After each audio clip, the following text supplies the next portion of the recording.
آج فیض احمد فیض کی ایک اور غزل لے کر حاضر ہوا ہوں۔ کہیں تو کارواں درد کی منزل ٹھہر جائے، کنارے آ لگے عمر رواں یا دل ٹھہر جائے۔ اماں کیسی کہ موج خوں ابھی سر سے نہیں گزری، گزر جائے تو شاید بازوئے قاتل ٹھہر جائے۔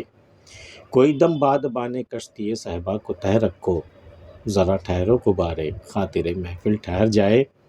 خم ساقی میں جز زہر ہلاہل کچھ نہیں باقی، خم ساقی میں جز زہر ہلاہل کچھ نہیں باقی، جو ہو محفل میں اس اکرام کے قابل ٹھہر جائے۔ ہماری خاموشی بس دل سے لب تک ایک وقفہ ہے، یہ طوفاں ہے جو پل بھر بر لبے ساحل ٹھہر جائے۔ نگاہیں منتظر کب تک کرے گی آئینہ بندی، کہیں تو دشت غم میں یار کا محمل ٹھہر جائے۔ کہیں تو کارواں درد کی منزل ٹھہر جائے، یہ جو درد کا کارواں گزر رہا ہے نا زندگی میں، کہیں تو ٹھہر جائے، ذرا سانس لے، دم لے لے، پھر آگے بڑھے وہ کہیں تو۔ لیکن یہ درد کا کارواں رکنے کا نام ہی نہیں لیتا، ایک کے بعد ایک، ایک کے بعد ایک۔ کہیں تو کارواں درد کی منزل ٹھہر جائے، کنارے آ لگے عمر رواں یا دل ٹھہر جائے۔ یا تو دل دھڑکنا بند کر دے، ٹھہر جائے، ہارٹ اٹیک آ جائے، اور یا پھر عمر رواں جو زندگی گزر رہی ہے کہیں پہ ٹھہر جائے۔ کہیں تو یہ جو زندگی گزر رہی ہے نا، یہ دراصل یہ درد کا کارواں ہے یہ، تو یہ کہیں تو ٹھہر جائے، درد کا کارواں ٹھہر جائے، یا پھر سانسیں ہی تھم جائے، اور یا پھر ہارٹ اٹیک آ جائے۔ کہیں تو کارواں درد کی منزل ٹھہر جائے، کنارے آ لگے عمر رواں یا دل ٹھہر جائے۔ اماں کیسی کہ موج خوں ابھی سر سے نہیں گزری، گزر جائے تو شاید بازوئے قاتل ٹھہر جائے۔ اب کہاں سکون ملنا، آرام کہاں ملنے والا ہے؟ اماں کیسی کہ موج خوں ابھی سر سے نہیں گزری، ابھی خون کی جو موج کہتے ہیں نا، پانی کا سر سے گزر جانا، ظلم کا حد سے گزر جانا، تو یہاں پانی کی جگہ پر موج خوں کا ذکر آیا ہے کہ موج خوں ابھی سر سے نہیں گزری، ابھی نہیں گزری ہے، گزر جائے تو شاید بازوئے قاتل ٹھہر جائے۔ اگر یہ موج خوں اگر سر سے گزر جائے تو شاید بازوئے قاتل جو قتل کرنے پر آمادہ ہے اور جس کا ہاتھ ابھی نہیں رکا ہے، قتل جاری ہے، تو وہ شاید جس طرح دیکھ لیجیے ابھی فلسطین میں جو ہو رہا ہے، وہ ابھی قاتل بازو کے ٹھہر جانے کے منتظر ہے، ورنہ موج خوں تو سر سے گزر چکا وہاں۔ اماں کیسی کہ موج خوں ابھی سر سے نہیں گزری، گزر جائے تو شاید بازوئے قاتل ٹھہر جائے۔ کوئی دم باد بانے کشتی صحبا کو تہ رکھو، ذرا ٹھہرو غبارے خاطر منزل محفل ٹھہر جائے۔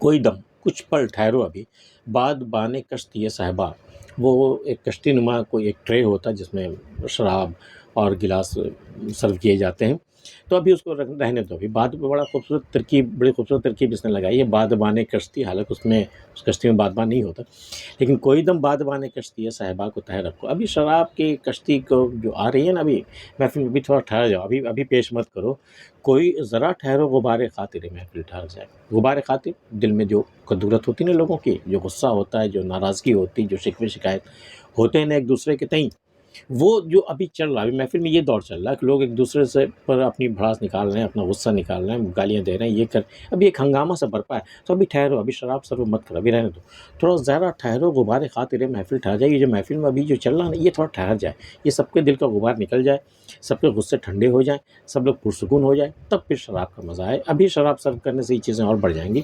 کوئی دم باد بانے کشتی صحبا کو تہ رکھو، ذرا ٹھہرو غبار خاطر محفل ٹھہر جائے۔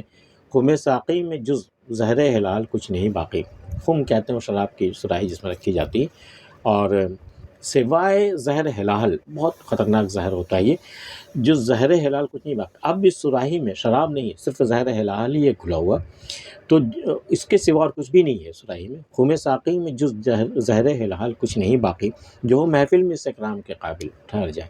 اس محفل میں اس اکرام کے خاطر، اس عزت اور اس توقیر کے خاطر کے قابل اگر کوئی ہے، وہ ٹھہر جائے، باقی اپنا جائے۔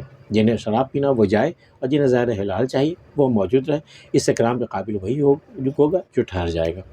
خم ساقی میں جز زہر حلال کچھ نہیں باقی، جو ہو محفل میں اس اکرام کے قابل ٹھہر جائے۔ ہماری خاموشی بس دل سے لب تک ایک وقفہ ہے، یہ طوفاں ہے جو پل بھر بر لبے ساحل ٹھہر جائے۔ یہ جو میں خاموش ہوں نا ابھی، ایسا کا مطلب یہ نہیں کہ میرے پاس کہنے کو کچھ نہیں ہے، میرے دل میں ایک طوفان سا اٹھ رہا ہے، اور یہ جو ہونٹ تک نہیں آیا نا، یہ جو غم ہے یا جو غصہ ہے جو بھی ہے نا، یہ جو ہونٹ تک نہیں، یہ وقفہ ہے، ابھی ایک انٹرول ہے ابھی۔ ہماری خاموشی بس دل سے لب تک ایک وقفہ ہے، دل میں تو طوفان اٹھ ہی رہا، زبان تک نہیں آئی ابھی۔ ہماری خاموشی بس دل سے لب تک ایک وقفہ ہے، یہ طوفان ہے جو پل بھر بر لبے ساحل ٹھہر جائے۔ یہ وہ طوفان ہے جو زیر لب بس ایک پل کو ٹھہرا، اب یہ طوفان آنے والا ہے، اب یہ نالا شروع ہونے والا، اب یہ گرہ بازاری شروع ہونے والی ہے۔ یہ خاموشی یہ نہیں ہے کہ اب میرے پاس کہنے کو کچھ نہیں، خاموشی اس لیے ہے کہ بھئی ساحل جو ہے، یہ لب ساحل پر وہ ٹھہرا ہوا طوفان ہے۔ ہماری خاموشی بس دل سے لب تک ایک وقفہ ہے، یہ طوفان ہے جو پل بھر بر لب ساحل ٹھہر جائے، نگاہ منتظر کب تک کرے گی آئینہ بندی، کہیں تو دشت غم میں یار کا محمل ٹھہر جائے۔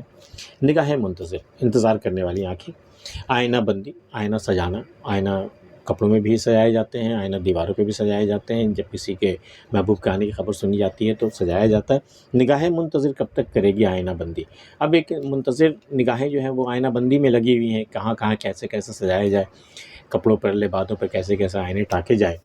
تو نگاہ منتظر کب تک کرے گی آئینہ بندی، کہیں تو دشت غم میں یار کا محمل ٹھہر جائے۔